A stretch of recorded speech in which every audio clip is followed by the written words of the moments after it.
Welcome to the Daily Plunge. We are in the book of Genesis, chapter 14, verses 1 through 24. Now we hear about how the 5 kings around Sodom and Gomorrah, they go to war with the 4 kings because they revolted against them and decided they could do better on their own. And Lot was in that area, and he's hiding out in one of the cities, and he gets caught up in this warfare. In fact, him and all his people get captured. And the 4 kings, led by King Chedorlaomer, leads this expedition against the 5 kings, and he's winning. And one of the things to see is how, in human politics, Satan corrupts the hearts of authorities so that they degenerate into tyrants, and the outcome is discord and uprisings and wars. And all of that is simply the punishment of sin that is being worked out.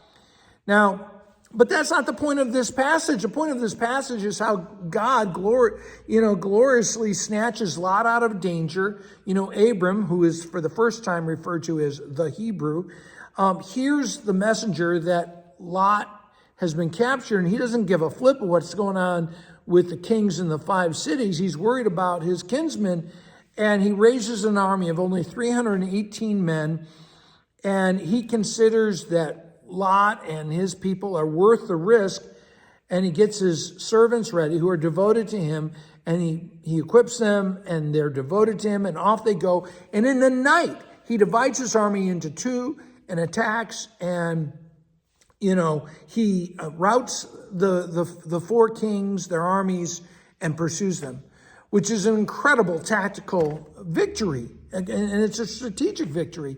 And after he wins the victory, he doesn't ask to take the cities. He's not a covetous man. And it's such an outstanding miracle, because this guy who before was so afraid that he said his wife was his sister, now is so brave and daring and strengthened by the Holy Spirit that with just a few men who are not trained warriors, he goes up against these warlords. Now, one of the things that we see is that because one man loved by God is used by God on an occasion, it blesses many. And King Sodom now takes notice of Abram and pats him on the back and wants to bask in his victory, God's victory, and get a photo op with him. But then comes Melchizedek, who is an important figure in the Bible. Even though he's mentioned only briefly here, he is the king of Salem, and he is a priest of the Most High God. The only other person who successfully is both priest and king is Jesus Christ.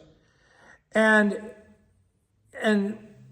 he is called a righteous king of peace, whereas the other kings are tyrants and servants of idols. But he is, and they're the object of God's wrath, where he is the bringer of God's peace. And he brings out the bread and the wine for Abram. Who else does that? Jesus, right? And he blesses Abram. God is exalting Abram in the sight of all these pagans for this glorious victory. They despised Abram, didn't think he was anything. But this victory doesn't belong to Abram. It belongs to God, who won this great victory. And so Abram is the recipient of that, and he gives to Melchizedek a tithe.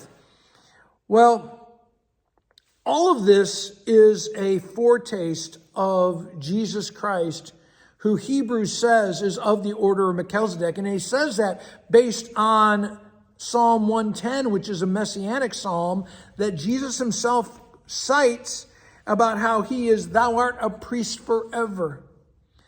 And so Melchizedek is a sign of the future Messiah. Hey, thanks, friends. Have a blessed day.